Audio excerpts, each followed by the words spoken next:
Hello, everybody. Today I'm going to be talking about the effects of physical activity during pregnancy, but more specifically on the risk of hypertension disorders and gestational diabetes. When I talk about these two concepts, I'm going to be calling them hypertension and diabetes, but just know that it's hypertension related to um, the pregnancy and gestational diabetes, also related to the pregnancy. It's going to be evidence generated by new randomized control trials and systematic reviews. So, this research area is in obstetric and maternal health and lifestyle intervention.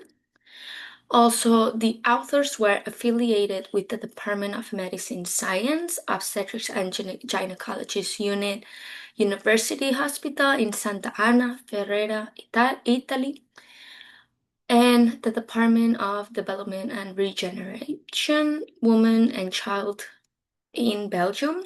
Others were related to clinical research in Italy too.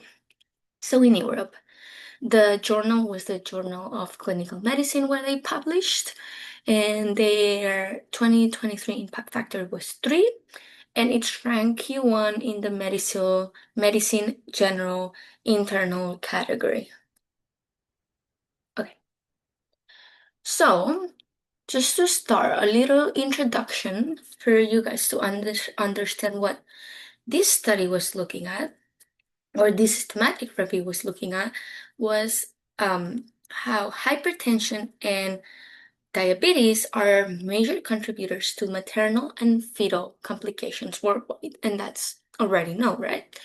Physical activity has been suggested as a safe, low-cost intervention to reduce this risk. But recent evidence continues to evolve, and we want to know exactly what is beneficial. This article reviews new randomized controlled trials and systematic reviews to evaluate whether exercise during pregnancy, during different stages of pregnancy, reduce the incidence of hypertension and diabetes. The purpose of this review, again, is to synthesize the most recent evidence from randomized controlled trials and systematic reviews to determine the effectiveness of physical activity as a preventive strategy for hypertension and diabetes, helping guide clinicians' clinical recommendations for pregnant individuals. The methods that this study used was that the review followed a systematic approach to identify the relevant studies on physical activity during the pregnancy and its effects on the hypertension disorder and the gestational diabetes. The authors searched in databases including PubMed, Scopus, and Cochrane, I don't know how to pronounce, library, using keywords such as physical activity, exercise, pregnancy, hypertension, and gestational diabetes. Then only randomized controlled trials and systematic reviews published in English within the last 10 years were included. After they had all of them, studies were screened by first title and abstract, and then if they were chosen by those, they were followed by a full text review to determine the eligibility. Here is a summary of the studies that were chosen for this article. There's 11 studies from 2012 to 2022.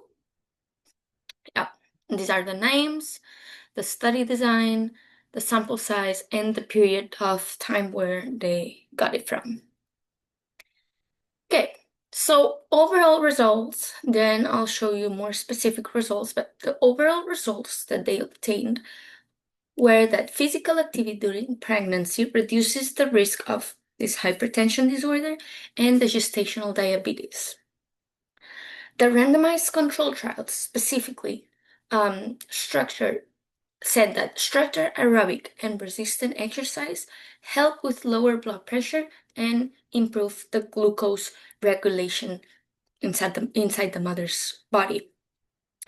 From the systematic reviews, we got that moderate intensity, so that's more than 150 minutes a week or around that, was associated with reduced incidence on the diabetes and the gestational, the hypertension and the diabetes, sorry. Some additional benefits that we got from both type of studies is that lower maternal weight gain, improved cardiovascular fitness, and better overall pregnancy outcomes. Exercise was safe and effective across all trimesters when it was properly supervised and done. These are the specific results that we got. So these ones were the results for the hypertension disorder, and these were the results for the gestational diabetes. We can see the author, the design, sample size, the intervention, and what they got from each study. But an overall conclusion that we can get is that physical activity during pregnancy, it is efficient in reducing the risk of hypertension and diabetes, so that's very important. And even when they do moderate intensity exercise, that provides significant health benefits for both the mother and the baby. Additional benefits include improved maternal cardiovascular fitness. So when they were physically active, they improved their cardiovascular fitness. They were able to better control their weight gain, and they were better overall pregnancy outcomes. Oh, sorry. Okay, when we connect this to other research phases, these findings build on previous study of exercise benefits in adults and extend the evidence to the maternal and fetus health outcomes, showing that parental physical activity is critical preventive strategy. So very important to add that to our patients. As clinicians, what can we get from this is that we can recommend structured, supervised exercise programs to pregnant individuals to reduce risk of hypertension and diabetes. Sometimes we think that just because they're pregnant, they can't move. That is not true. Completely the opposite. We do need to recommend structured supervised exercise program to help with different conditions. And not only these two conditions, I focus on these two conditions, but there's other things in pregnancy that also improve. Public health guidelines can also incorporate safe exercise protocols during pregnancy to improve the maternal and neonatal health on the population. Some strengths that we get from this is that it was a comprehensive synthesis for both randomized control trials and systematic reviews. So it's providing a high level of evidence. It was focused specifically on pregnancy outcomes. So making it highly relevant on maternal health because that was my topic. It includes practical exercise recommendations and safety considerations for pregnant individuals. And also, it uses recent, up-to-date studies, ensuring that individuals reflect current evidence. So it's from the last 10 years. Because, as I said at the beginning, the evidence keep evolving. So we want to make sure that we're looking at the last 10 years. Some weaknesses, though, that I personally think that these had is that they were limited by the heterogeneity of the studies that were included for the different type of exercise, the duration of the exercise, and the intensity of the exercise that they were doing. Also, some randomized control trials were small in sample size, so that reduces the statistical power. Findings may not fully apply to high-risk pregnancy or underrepresented populations, so very specific on the population that they were measuring.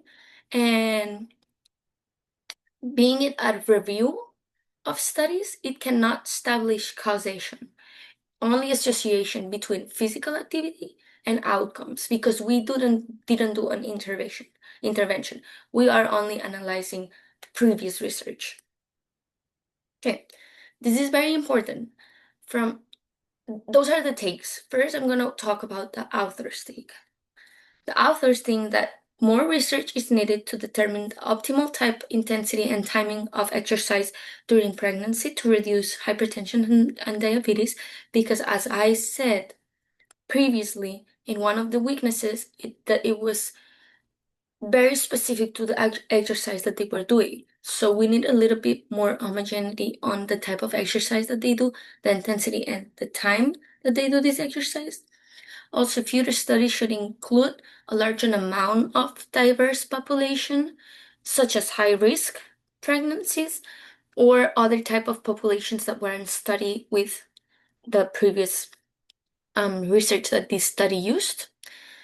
And there is a need to explore also not just how it affects pregnancy, but the long-term effects of parental physical activity on maternal and child health long-term. Personal, from what the author says and everything I read, I completely agree that future research is needed and should focus on the exercise protocol, and not also that, also to the adherence strategies that they use, because some people already don't like working out, so when they're pregnant, they like it less. We know that when you're pregnant, you may have nausea, you may not feel good, you may feel sick, but we still want these people to adhere to our protocols because that may help with how they are feeling, right? We're not gonna go out and kill them with a workout, but we want to do things that help them improve their symptoms, side effect symptoms. And this will make our clinical recommendations more actionable, so more towards what we want to do. It would also be valuable to study barriers to exercise in different populations, so interventions can be tailored to the real world application. Again, one more time, everything is going over the same thing. Also, understanding these long-term maternal and child outcomes could help integrate physical activity programs in standard parental care. So day-to-day activities they do incorporate these physical activity things, not as an obligation, as a something normal to do during the day. And that can not just help the parents, but also help the kids to stay active. And that's everything for this. Please, guys, let me know if you have any questions. I hope you liked my presentation. Oops.